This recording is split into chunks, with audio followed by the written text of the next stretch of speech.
انا ماني مغربي بس اسمحوا لي اخواتي المغاربه انا بدي ارد عليه. اسمع هاد عم يستفز المغرب، اسمعوا ورح ارجع انا ارد عليه. انا مو مغربي بس انا حرد عليه. برازيل العرب، برازيل العرق.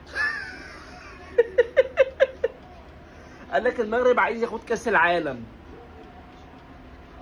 اكيد في البلاي ستيشن. يا جدعان هايدي مبهدلاهم، اقسم بالله هايدي مبهدلاهم. قال لك المانيا منتخب المنشفت، المغرب منتخب المنشفات. ضحك يا جدعان، دي ماتش كوميدي.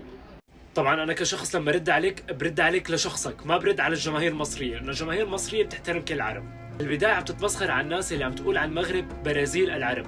طب شو رايك يا صديقي انه المغرب حسب التصنيفات الاخيره هي متفوقه حتى على البرازيل؟ هيدا مش كلامي ولا كلامهم ولا كلامك ولا كلام اي حدا، هذا كلام الفيفا. هي طبعا بغض النظر انه جلدوك هن بنفس المباراه اللي عم تتمسخر عليهم فيها، جلدوك بنفسها، عرفت؟ انت حتى ما استنيت شوي لحتى تعرف انه حيجلدوك، بس عم تتمسخر انه المغرب مرشحه لكاس العالم. هيدا مش كلامي برجع لك ولا كلامك ولا كلامهم، لا كلام النجوم العالميه. لما ينسالوا عن المغرب بيقولوا لك هن مرشحين هذا الموسم لانه هن فريق متناغم، فريق كبير وفريق قوي وما شاء الله تبارك الرحمن. بالنهايه تأليم المنتخب مثل المنتخب المغربي هي رساله عم تقول لي اياها انت، انه انا عقلي صغير، انا ما بفهم كرة القدم، انت واي شخص بقلل المغرب، لانه ما في حدا يشوف المغرب عم يقدم هالمستوى ما شاء الله تبارك الرحمن على هالمستوى اللي عم يقدموه ويقلل منهم. وبالنهايه ديما موروكو، بالتوفيق لكل المنتخبات العربيه المشاركه بكأس العالم.